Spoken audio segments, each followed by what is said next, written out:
Just keep checking the levels too. Make sure my mic doesn't pop in.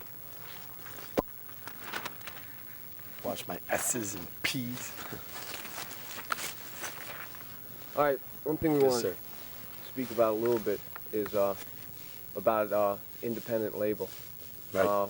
Whether you guys really want to get off an independent label and make it on a major label, or if that's not an issue at all. We've never solicited one, and they haven't solicited us. Okay, the other overtly. Let me just say one thing before is that my question is not going to be edited in. You have to make a complete statement so that when we edit, we have to know what you're referring to. Whenever you use pronouns, try to remember if you use what you're referring to in the sentence. Okay. We've never been, in regards to whether we're on independent label on purpose, we have never been solicited, and we have neither solicited a big major label. Help me, George. He's right. Let's see. This is true. And George. I don't have. I got some keys, Steve. They're on the console. That's right. I'm chaining them to your neck. No, the van's open, I think. And his neck. Phil, you gotta let me know when you've got the shot or not. If he starts talking, just call it. Just let me know when you're ready to ask a question, and I'll... Okay, we're gonna ask another one. Okay, I'm in. Okay.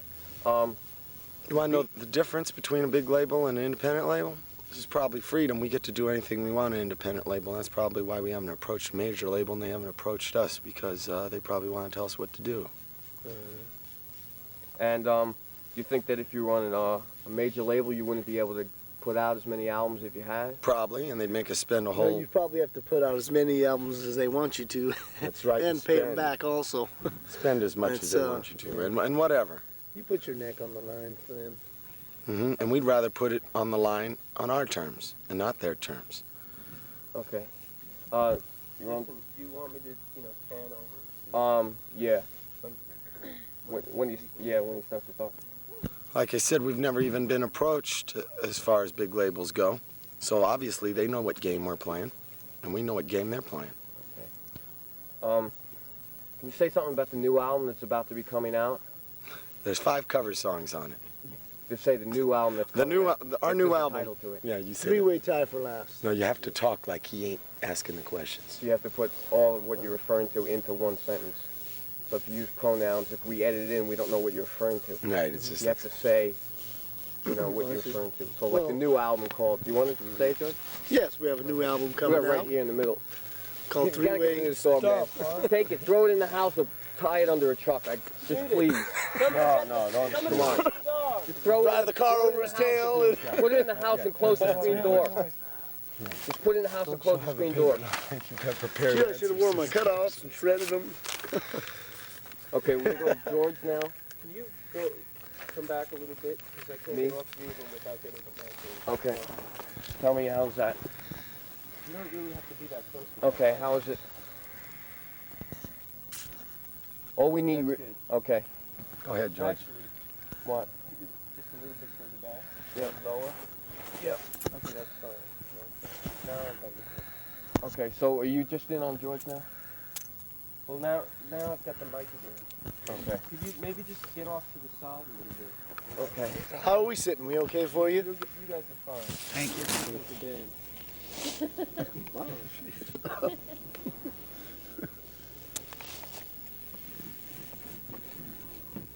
Only freedom again. Okay. So go in on George. George can talk about the new album. Okay. Okay. Done. No, right. Oh. Yes, I'm George. Okay. I'm George. This is Dee. I'm Mike. We usually use numbers. Okay, go right into George. Number 3. Yes. Do you want to talk into the camera about the new album? Yes, we have a new album coming out November, well, in the middle of November sometime. You can't really predict what exact day it's going to come out on. But, it's called Three-Way Tie for Last. On SST Records. Yes.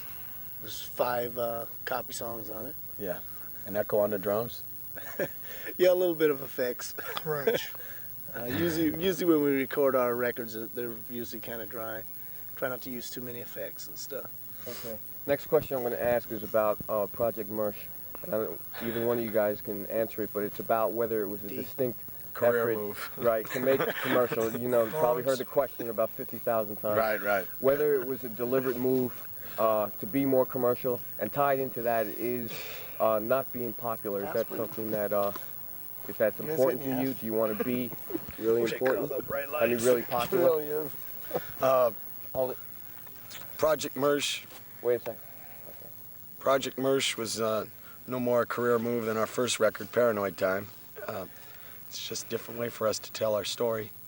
We were trying to get rid of the chains people had on our description of us. They wouldn't let us be Minutemen. We had to be filed under Dewey Decimal System under punk/funk. So we said, okay, let's use choruses and fade outs. And it's only Mersh because we said it was Mersh. It sold half as much as our art record, Double Nickels on the Dime, in market terms.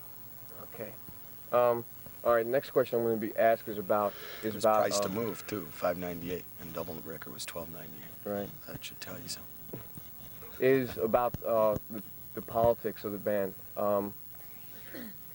You know, one thing is too is once you have a shot, don't move it. Keep it. Don't move it at all. Once you start speaking, any little, just keep it. T-bone for this one. Here's a sort of statement. Let's say, if you guys were really concerned about getting across a political issue, a political statement, you'd make your music as commercial as possible and try to be on the top 40 like the Clash. Wrong. So. Say that again? Was that a question? Well, this is a statement, and then you guys just respond to it, correct me how I'm wrong, or just, the issue is... Commercials after the fact, how much? The issue is if, in terms of getting across a political message, the music, the form of the music, doesn't really lend itself to reaching the most amount of people. And is that an issue with you guys, and would you try to be more commercial in order to get across a political message like the Clash did? Red hair. Can you just, is it too, we just need... No, Mersh is an after-the-fact kind of thing. You look at the sales and you say, oh, this was more Mersh. You can't calculate and predict what's going to be the happening sound. People think they can. Sometimes they're right, but you can't tell. We just do things to show people it's alive. How do you do it, D, when you get your message across? Well, I get my message across is because I'm able to. About appealing to a wider audience. It's, you know, I hope in the future we'll be able to reach more people.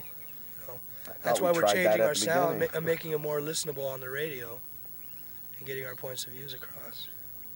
What if like only Minutemen sound was on the radio?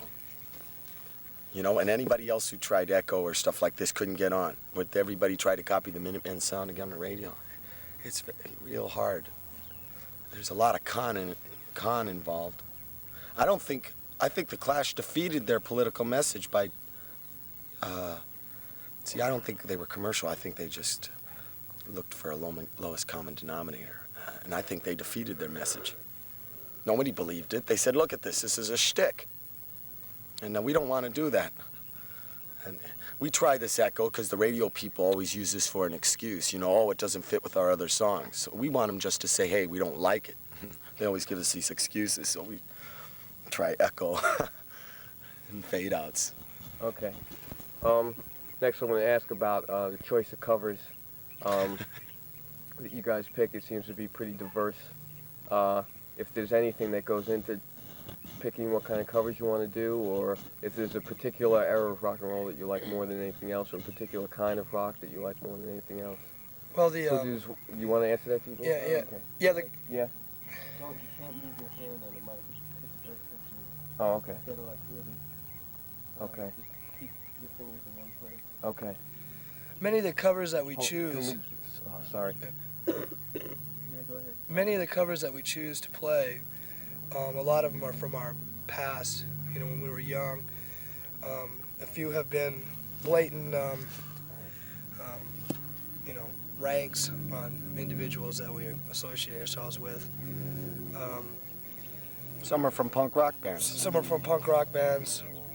A lot of it has to do with being on the road and not being able to write material, you know, day in and day out, but wanting to change and try something different. So we, you know, play songs that we're familiar with when we were young, and you know, that's how we usually work them into our sets. Great. Okay. Mike, one thing is when somebody else is speaking, as soon as you come in, that sort of Fucks it up. yeah. So just wait until they finish. I know it's like really non-spontaneous, but Really? then when it comes down to editing, It's okay, easier for you. yeah. Next question I'm going to ask about is if you guys feel a real urge to change with every album. Like if you guys really sit down and say, we did that, that's over, let's do something new. And if so, is that something that's difficult? No, they're more like George, communicators. you want to answer? Yeah. Yeah.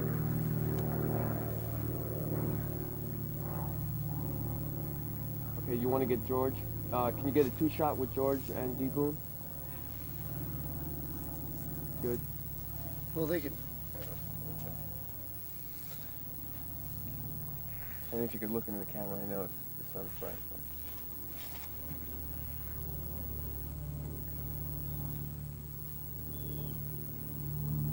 Was that Phil? Yeah. Okay. Well, D and Mike write most of the songs. I just write lyrics and stuff. But as far as writing new material, we try and do it all the time. Adding different stuff isn't always that easy, but you come up with it by experimenting and just practicing. It's essential to do that in order to keep writing songs. We try and do it all the time, because if you don't keep writing new songs, you can kind of get stuck like a tire in the sand or something. And we seem to evolve that way, and we try and keep on the ball, keeping writing songs all the time. So is it something that's hard for you to keep changing every time? Well, Actually, it's become kind of a. if you think about it too much, it could be hard. But It's become second nature in a way. yeah, we try and just keep writing all the time, whereas not stopping. You know, experiment with different things. Listening to different types of music also adds to the dimension on what you're doing. Ripping off a riff here and there. Yeah, it doesn't help. We're not totally original. Of course, we've learned everything we do is what we've learned from the past and other things we've listened to. Our records are more like progress reports of the way we feel. They're not timeless. They're not museum pieces or anything like this. You know, it's like, oh, this is how we felt this 6 months, and then we give you another one. We are not trying to write the song or the album. We're trying to show people we're alive, and that's about it. I wish that was enough, but I guess we have to write these songs. All right, we're going to talk about now your day jobs and your status in relation to working and on the band. And this is going to tie into the tour. Okay. Who wants to take that? D. Okay. Me first? Can we get a two-shot with Mike and D?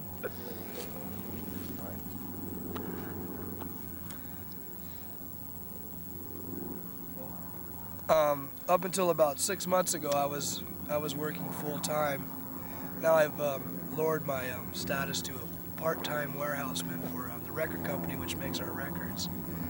And I'm able to spend more time writing music now, artwork, cleaning the house, and what have you. Hitting the ball. No, we have made more money at the record label. When we come from working backgrounds, our dads were not much more than laborers, and so we do things to survive. So we'll work any way we can. In the way we make the band, we make our tours make money and stuff. So we've been able. The new record's our 11th record, so we do get. That's another reason we make records, you know. See if people want to help subsidize our art project here, you know. And it does pay off. The double album did good for us. Okay, we're going to talk about the tour that's currently going on now. I want to ask if you could get in the answer to of how often you guys tour in a year, and how long this tour is, and from how far it's reaching. You know, if it's just on the East Coast or something like that. Oh yeah. We tour about 3-4 months a year, but when we tour straight the whole month, usually 1 month at a time. And this tour here is called Co-Conspirators Tour, and we are going to cover Texas, East Coast, Midwest. 25 dates, 25 days. Next month we'll be touring with REM through the South, the Deep South. That's like 22 gigs in 27 days.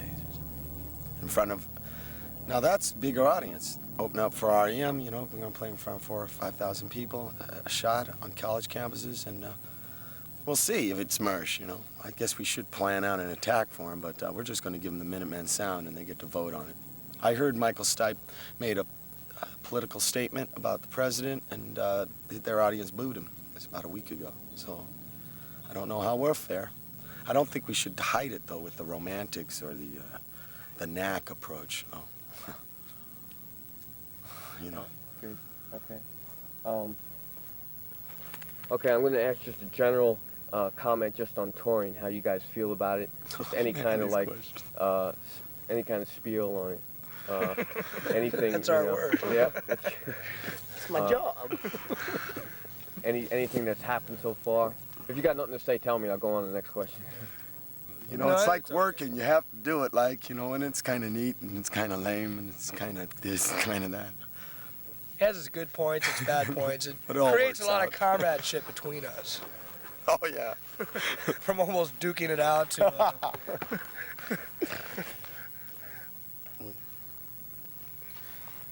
All right, this is a sort of the Minutemen's opinion on current music kind of question. I'm just going to make this statement, and you guys either correct it or just whatever. In the 60s, rock and roll was socially conscious, and today with the return of Live Aid, Farm Aid, suddenly everybody has become more politically conscious and everybody actually cares about politics and social issues now. That's their fault. Oh, no. It's about time. Like it's a fad or something. We've That's all. Well, I think we've that's, kind of been conscious about you know, the problems in the world, and we try to do benefits, you know, on our scale all the time. You know, it's good to hear that, you know, people are actually, you know, starting to realize, you know, in, you know, the different parts of our society what is going on. I think the average guy's kind of apprehensive, though. I think he sees it as a shtick, all these guys getting free advertising and stuff, just because they put their name to a cause. I wonder how much they really believe in. I mean, like, some people like Pete Townsend and Pete Seeger, and they're committed to what they do, but these other people, I don't know. And that's why it's important for us not to compromise ourselves to reach a wider audience, because people are going to think we're using it as a shtick. And but I like Madonna. Good. I'm into contemporary music. All right, the next one, this is an opportunity for you guys to make a specific statement about Central America. You guys have any plans of playing, let's say, Nicaragua, or... Well, we had a plan. Or have you heard about that list that's going around now that you can sign? It's a subpoena or something that says that as soon as America invades Nicaragua, the person who signs is going on to fight for the Sandinistas and leaving the country. We started in Colombia, and last haven't heard of that. there were a lot of people on the list really? that were signing it, and it was a legal thing. At this point, I'm getting the mic in the shower. Sorry. Still in. I don't know if it matters. Yeah, it does matter. It's still in. It's still in now? Yeah. I don't see it. Still listening. Like this? Now I don't see it. Okay.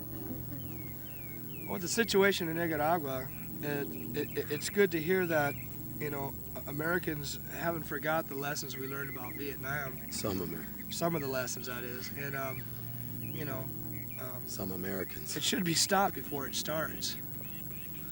I don't know, what if Reagan subverted the Sandinista government and then I'd have to go fight for them, his people? That's kind of too binding of a contract there. But, yeah, I'm in support of their government. I hope they stay free. They don't... I know what Reagan's trying to do. He's trying to make them go real hardcore communists, you know, so we have a perfect excuse to murder them off. Okay. Pull back They can for a keep free shot. Okay. Gotta move that mic. Oh, sorry. The thing we're going to ask now is You gotta move back. if there's a tension between you guys in the writing of the songs between something that's very overtly political or something personal. Like, do you ever feel you're getting too political, or maybe you're losing out on something that's just and not conveying enough that's personal, or is that a tension No, at all? We complement each other. there's no tension in between writing songs. We all write different stuff. We have our different ideas. We want a whole bunch of dimensions to make it look real. Yeah, we're into the freedom, you see. One of the things that makes us a band is that we all choose our own destinies and what we want to put into the And band. we don't collaborate on lyrics hardly. D gets his, I get mine, George gets his. Yeah. I want some too. And the music is what we mostly collaborate Yeah. on. That's what you can share on. The statement thing, See, that's words real to us, personal. words to us are constantly changing. You know, Real personal, It's too. the music that is what we spend a whole lot of time on. You know, usually the lyrics we just write down in one day, and there they are. He writes his in one day.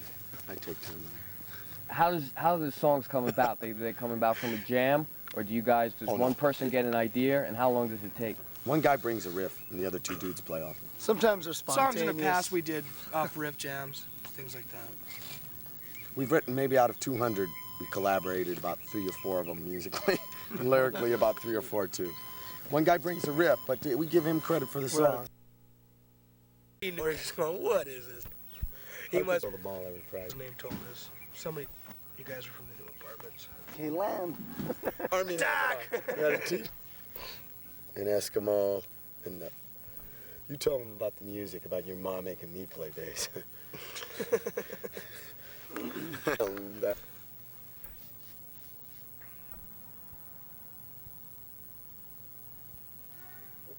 Are we ready? Yeah. Okay, can we go in for a 2-shot?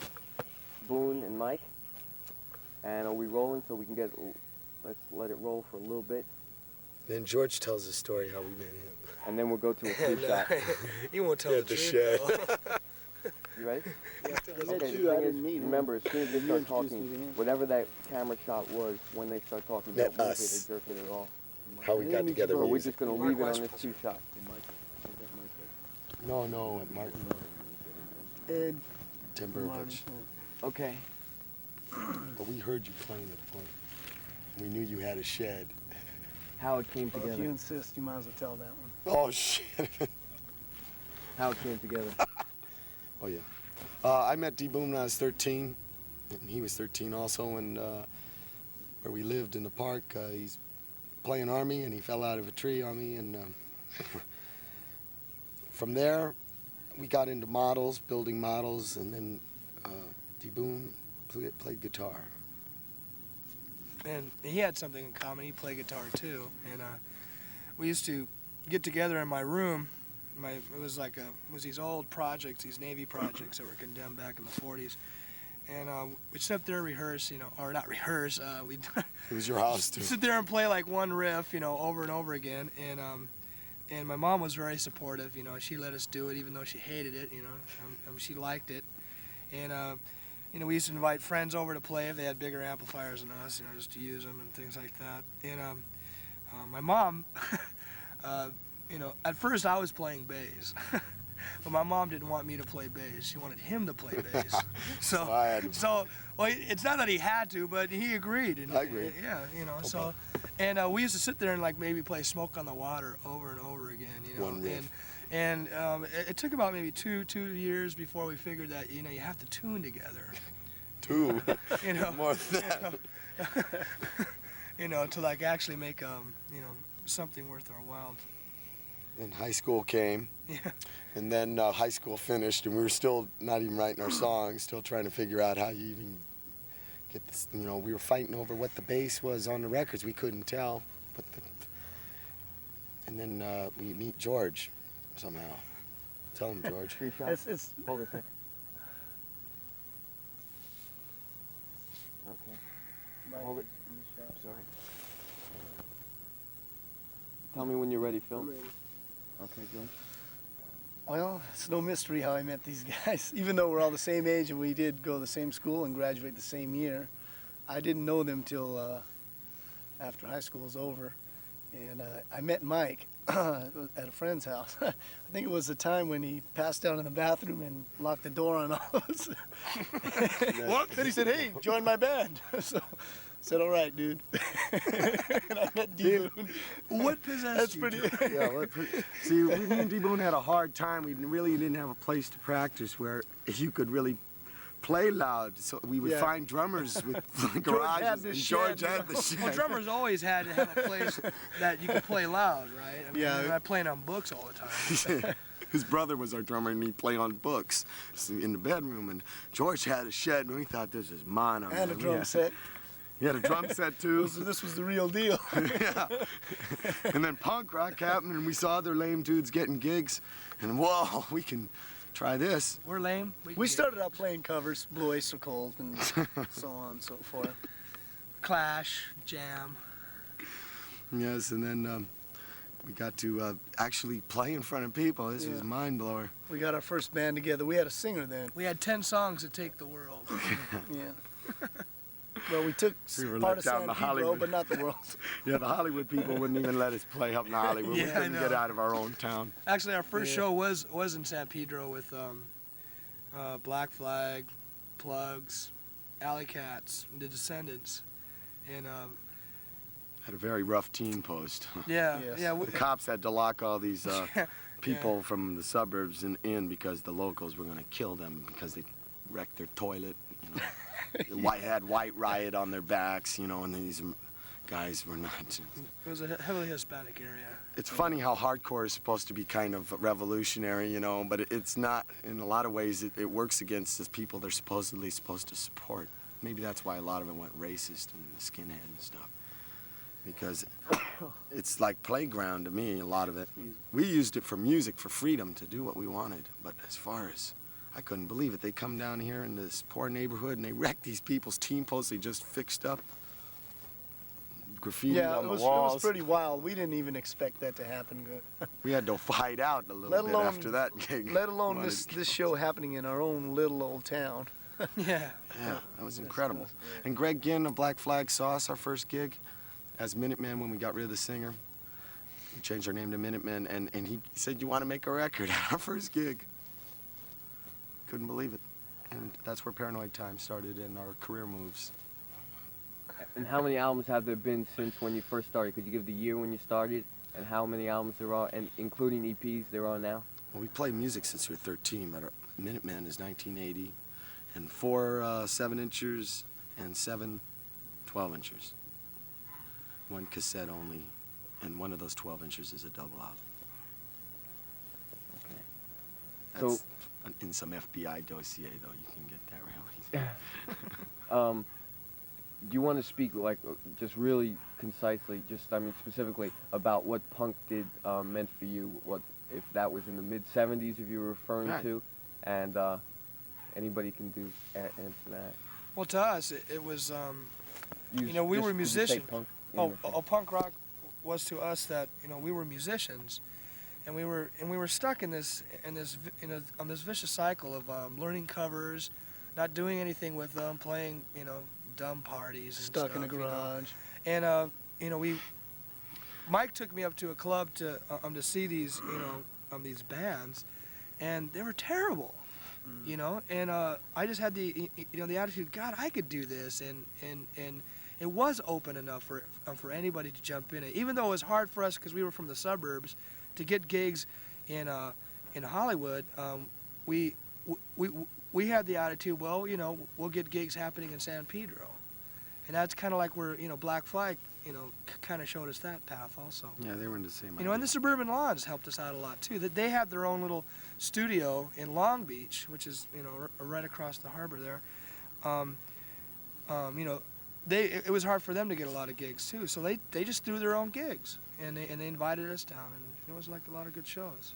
We saw a lot of rock concerts, big shows for them, the California Jam. We used to go all the time, and we were under the impression you had to be part of the special elite to do music. The other way, it was like models, you just learned that song somehow in the bedroom, you played it, and you got joy out of it. We didn't think you could actually do them in front of the people. We never thought when we saw performers. these other lame dudes doing it, we thought, whoa, that's not the point. The point is just trying to get away with whatever you can. You don't have to be part of any machine, except maybe your own. And it was a kind of a neat idea because look how far we've got. We still don't have a manager or a publicity agent or anything. Okay. I'm going to ask George now what you were telling me last night about how the Minutemen are a completely tight ship on the road. And yeah, it's a pretty tight ship on the road. You get a Tori. two-shot? You, Boone and George? Tell me when you're ready, Phil. You look in the camera. Thanks. Okay, touring on the road. Yeah, we run a pretty tight ship. You have to, because there's so many things to do. You got to be at a He's the sound #1 mechanic. Yeah, I'm the mechanic too. These guys do a lot of the paperwork. Everybody's got their own little function in a way. But being on the road and being here on time and taking care of this and shirts and things like that, everything's got to be accounted for. It's just, you got to do it right. Everything's got to be in order. It's got to be done that way in order to make it work, you know. You mentioned you have no manager and that you guys work all the money and the receipts. Yeah, receipts, money, shirts, everything's accounted for. Everything's written down. Everything's... We don't want to count on trust. Yeah. And a lot of bands, we know a lot of bands have gone on tour before, and they just go on tour and they bring their guitars and their drums. They go home after a week. Yeah, it really doesn't work for them. Our tours are set up ahead of time, real steady. Yeah, we're not on the road just calling the next guy, hey, can we play your place, you know? A lot of bands do that. A lot of bands really do that. No, the tours are already set up, but it's rough. It's pretty organized. So how It's many organized our way, that's the point. on this? Keep the two shot. On this tour, how many nights are you going to be on the road? And of those nights, how many are you playing? How many shows are you 25 out of playing? 25, I believe. Say the whole thing together. On this tour, we've got 25 shows and 25 nights. Or something. Well, on this tour, we have 25 shows, and we'll do them in 25 nights. Alright, he gets an A. That's not counting the 2 shows in one, 2 sets. All right. Next thing I'm going to ask is, what if you guys could imagine what would be the best situation, the ideal situation that the band could be in now, or what do you envision that best situation being? Owning your own studio, Or owning the world and the moon. You know, having Big ladder. big clouds of marshmallows floating through the sky. the Minutemen label or something, or We have our own label. We do have our own label, New Alliance Records. We've put out 21 records. So just, what could be the best situation now? More No money, war. you guys have houses? Yeah. No Reagan, no exploiting. Just give us reasons not to write political songs. Yeah, that's... Could you just say that in one sentence? The best situation we could be The in? best situation we could be in is to have 100 wishes. no, is the best situation we can be in. Stop. The Minutemen could be in is creating a situation where we don't have to write political songs. Yeah, heaven's a place that nothing ever happens. Right. Utopia is nowhere. Yeah. Big whales will pull us through the oceans. So do you No, guys... but right now our situation is it's Could be good a lot for worse. us. We like it. I mean, we're not complaining. We're you in know, charge of it. You know, and we're building every year. You know, we have more and more people come to our shows, and I don't believe in progress. I think everything circles. We got out of first guitar solos, and we got out of guitar solos. Now we're back to guitar solos. As far as money goes, God, Brother Ray West will tell you about those circles. You know, and I can't hate money, and I can't love it. I don't care. It's like air.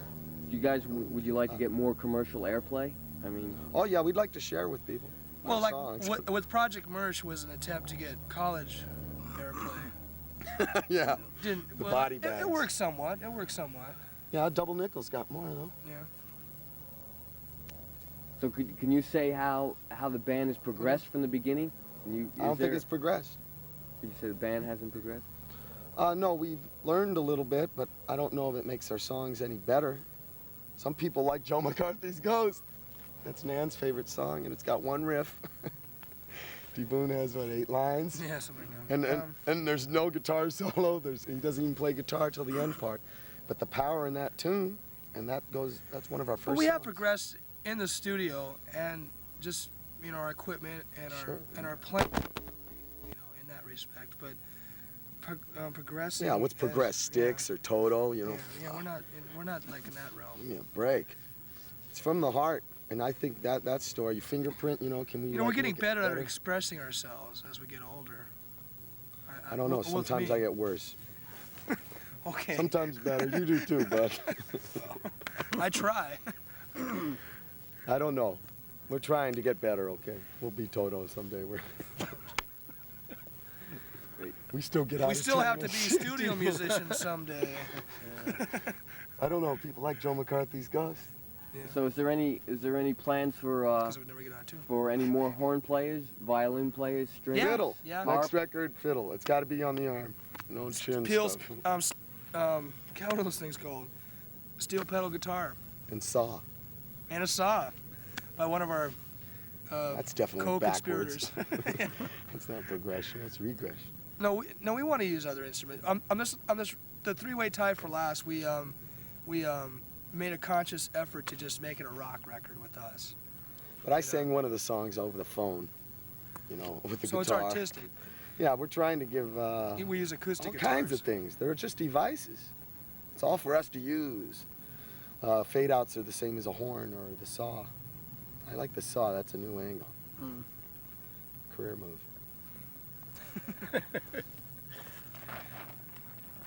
We haven't said enough, huh? What about our spiels? Okay, yeah. Do you want to read the spiels? How are we gonna do that? 7 years ago. I don't know. You want to go in tight on Mike? Mike's gonna read. If you want to look What into is- the what is camera, that? if you could. Oh, the These thought are my thing? spiels. Yeah. Oh. I'm not going to read all of them. Jesus Christ. Can we read some at the club and You got a stuff? spiel too? I don't have one. Good, I can get that. You have a last one? No, I don't. Didn't you write some out yesterday? It's in my case, George. Get a two-shot. Okay, I got to look right. Okay. Ready, Phil? Tell me when you're ready.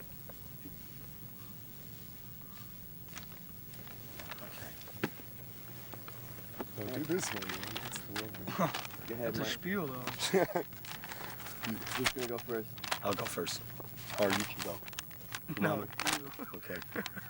Tell me when you're ready, Phil.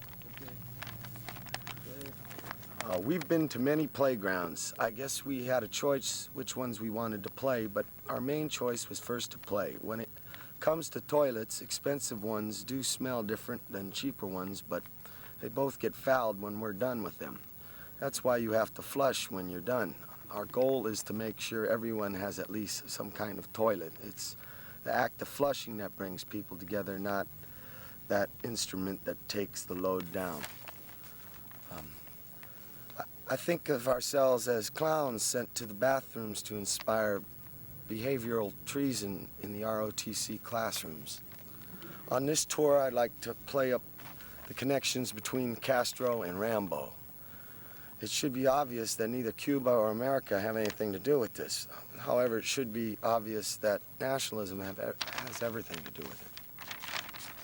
And, oh yeah, we never picked coming from Pedro, and I bet nobody at Bard picked being born to their parents. This is, of course, just a theory of mine. When you become aware of your situation, and therefore start making decisions, that's where the choice comes in. Oh, that stinks. Okay, yours.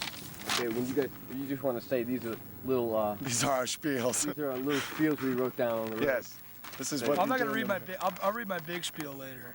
Could you just say? Because I gotta rehearse it. I mean, there's a lot of words here. If you could just say this is a spiel we wrote down on the road. Okay, this is a couple of spiels that I've written down on the road. It's out to all you mothers and fathers. Create forums in which your children can learn the beauty of the world through the arts, so they can pass it on to their children. That's what my parents did for me. Make art, not bombs. More spiels? More spiel. Spiel. Lower the mic.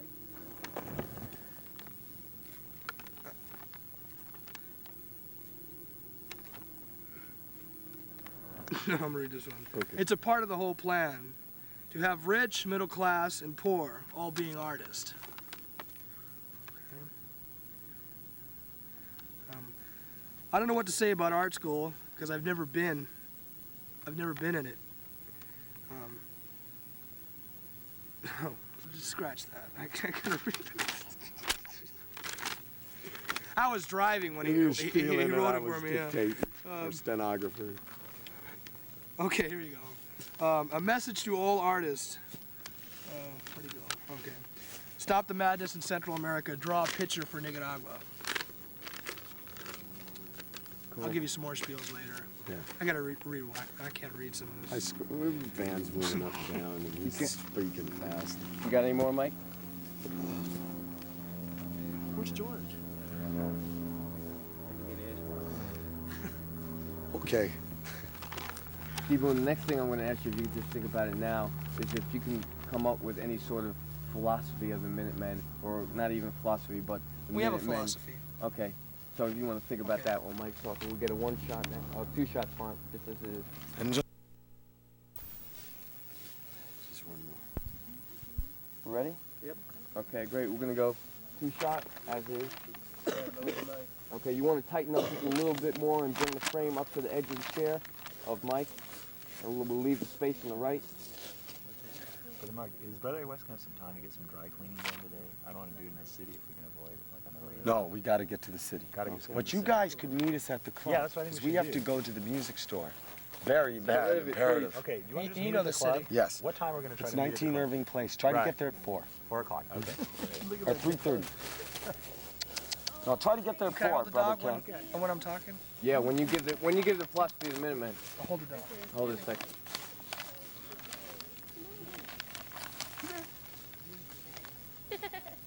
Tom, grab that dog.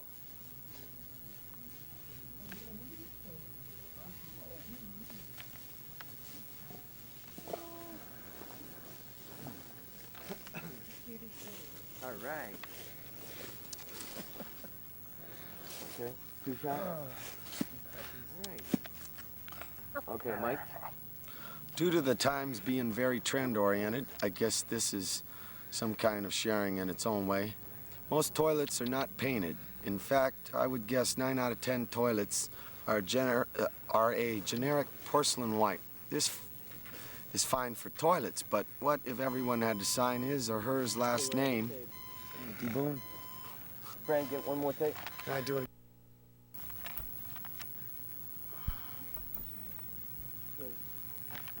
Get a little bit of a pre-roll. Is it rolling?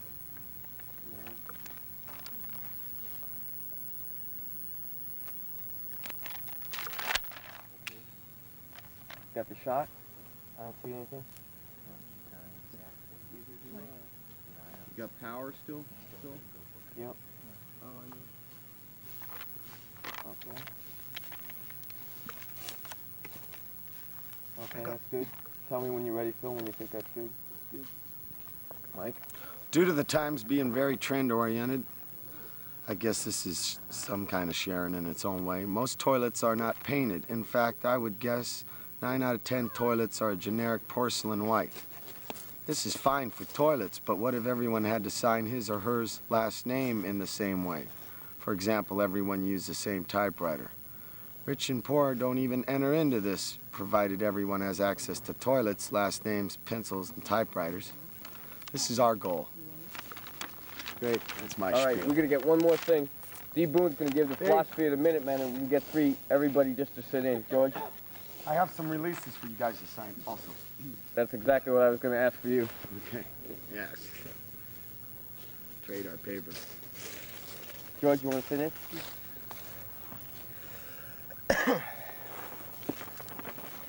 You don't? What? Because I'm allergic to it. Huh? I don't think so. What just happened in the shop? It's American. Okay. Still using that excuse.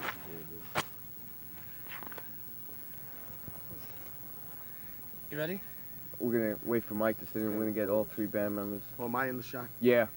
D. Boone's going to talk about the philosophy of the band. No, I mean, we need you in the shot, Mike. Just to sit while D. Boone talks about the band. I won't try to move him too much. If he starts moving around, just let him know.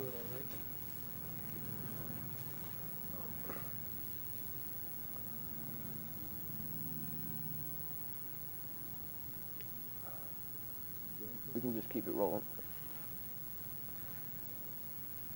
So what kind of stuff do you guys eat on the road? Is it McDonald's or Please. what is it? You guys got a Bunsen burner or? Well, actually, on this tour, Don't me and Mike Bunsen are burner. trying to go vegetarian. Mike is. Pretty successful. Don't laugh at me. He's doing all right. Tofu burgers? If you can find them. That's kind of hard though. It's You not can't real find 'em popular off out the here. highways. Right. And So do you guys, what is it, one meal a day, or what do you guys do? Try to average about 2. You know, I mean, 1 meal ourselves, and the clubs usually set up a meal for us. yeah, we usually get breakfast in the morning before we start our big ride, the big drive to the next state. So how spread apart have been the gigs? What do you mean? Like, what's been the longest drive between Atlanta one show to and Philly. another? 17 hours, I think. Atlanta to Philly. Wow. Actually, the first drive from LA to Dallas is pretty long. 30 hours. 30 hours? Yeah. Wow. How's been the reception on this tour? Does it seem people people Good. seem more psyched on this tour? Yeah, it's pretty good, you know. So you psyched about the REM shows? Yeah, it should be fun. Okay, come on. I would think though that most people that are into REM are going to be into you guys. Let's see Hope how so. it goes. Yeah. You know, because they're into us. Right. Should say something. What do you think of REM? You like them? Yeah. It's it's kind of softer than what I'm usually listening to, but I appreciate them. I like what they're It's real interesting how they how we even got on the bill was that Michael Snipe and their manager wanted us to play, but their label and they wanted a band from their label to open up, and Snipe said no way, we want them to play and they're going to. And the record label's not doing any of the promotion for it, so the band's doing that. So it's something they want, and I really appreciate that. That's pretty good. So how many nights is it going to be? 24 nights. I mean, for 22 dates in 24 days. And what's the date of that? You know? Yeah, another Starts 20. November 22nd. And it's December 22nd, or No. yeah, December December 17th. Somewhere around there. 20.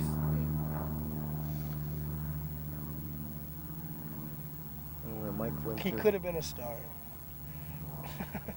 Tom, could you just give a call and see if Mike is just going to be a matter of 40 seconds if we could just sit in?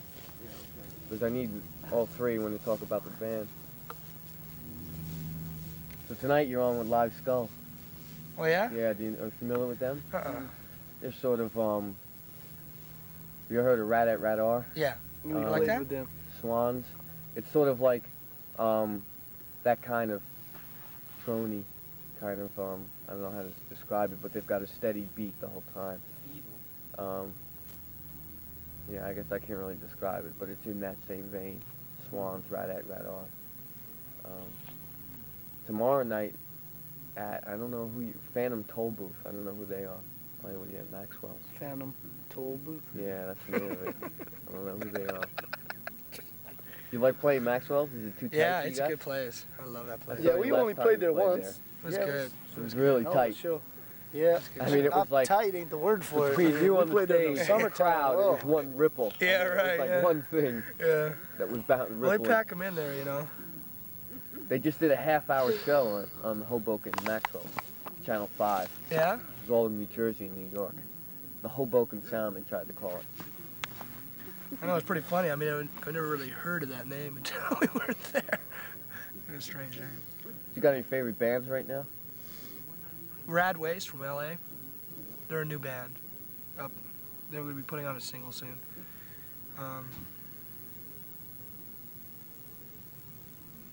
Meat Puppets, I enjoy a lot. Does any of the heavy metal stuff get you gander? Well, I'm not too we crazy about it. on you see heavy back when we were learning and stuff, heavy metal was just hard rock, and back then we were into a lot of that stuff. I don't like all these tough shots of guys dressing up like women. To me, it's not my thing. A lot of the music to me is pretty much just returning the old stuff. Doesn't really give me any new insights to anything. So a lot of heavy metal, I'm just, I mean, I like some AC/DC stuff. I mean, there's some Yeah. bands I really like, but then there's a lot of just really crap crappy bands. You know, Motorhead I really enjoyed. I saw him in concert. Mike, as soon as you're ready, just sit right in. This is Steve Boone. This is a question for you. This is sort of like a star hits picture that one of the guys in the news. Gotta move back. Oh, sorry. That one of the news department asked me to ask you is how do you prepare for a tour? How do you prepare for a tour between dyeing your hair or a skinhead or it's really sort of a question. What kind of costumes do you decide? Well, usually with the skinheads, that was mostly Mike's idea. Hygiene. You know, being on the road in the summer months, the spring months, it's pretty warm. I dyed my hair. We went on tour with Black Flag back in, what was that, June? May. And Greg Ginn and Kira had their hair dyed, so, you know, as a friendly gesture, we all dyed our hair. He dyed his blue. No, we were going to be red, white, and blue about 4 years ago. Well, we were going to do it in Europe at one time, but this instance. He had blue hair, I had red hair, and George had white hair. The wave unit.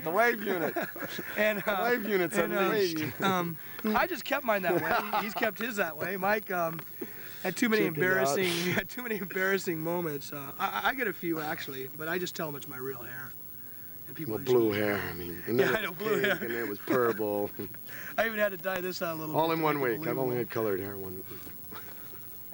But the short hair is pretty much just for, you know, it's more comfortable. Yeah, it's a relief. I did my beard for the tour, and it's not comfortable at all. I ate it as soon as the tour's done.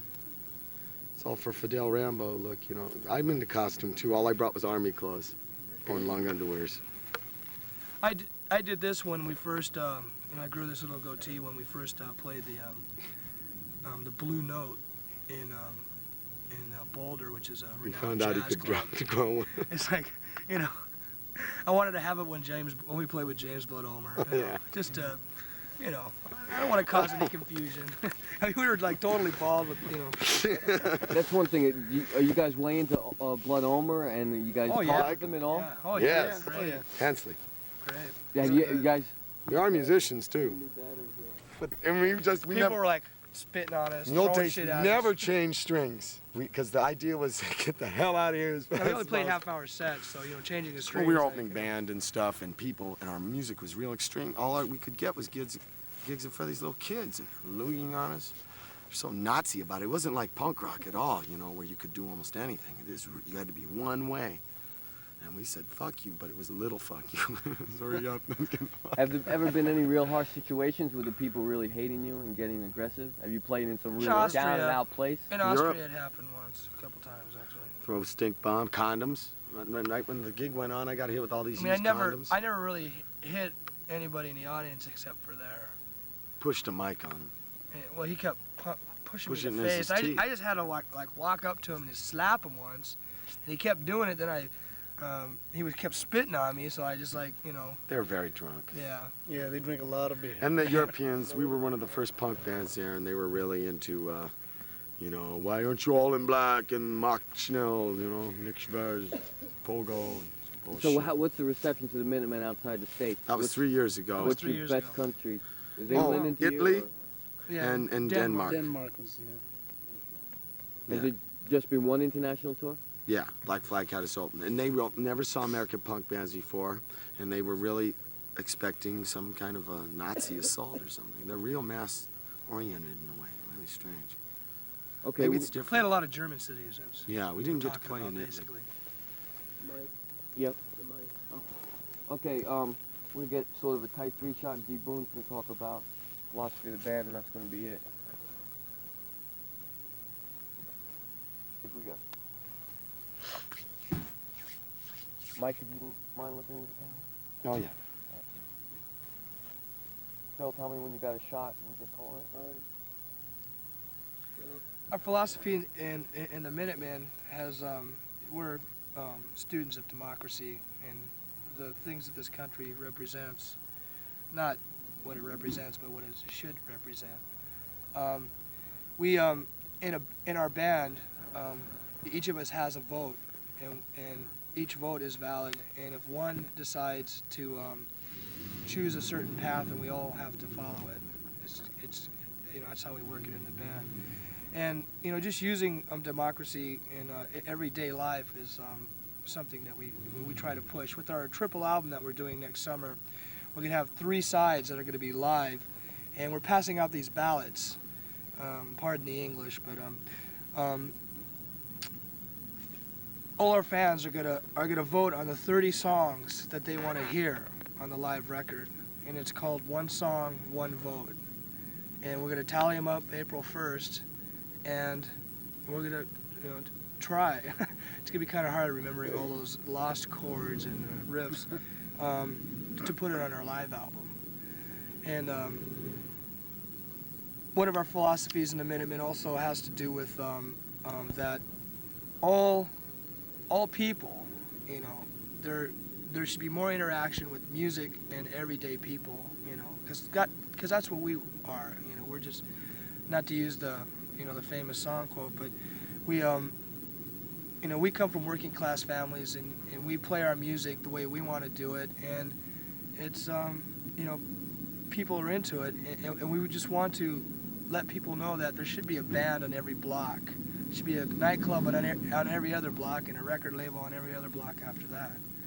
And creating, just this massive forum of musicians and stuff, I think that, things will probably progress or move in a better trend. That's great. Mike or George, have you guys got any closing statements in reference to the Minutemen, in reference to this tour, new album? No, We Jam Econo. George? That's it. Thank you very much, Mike. Thanks a lot. Thanks. We got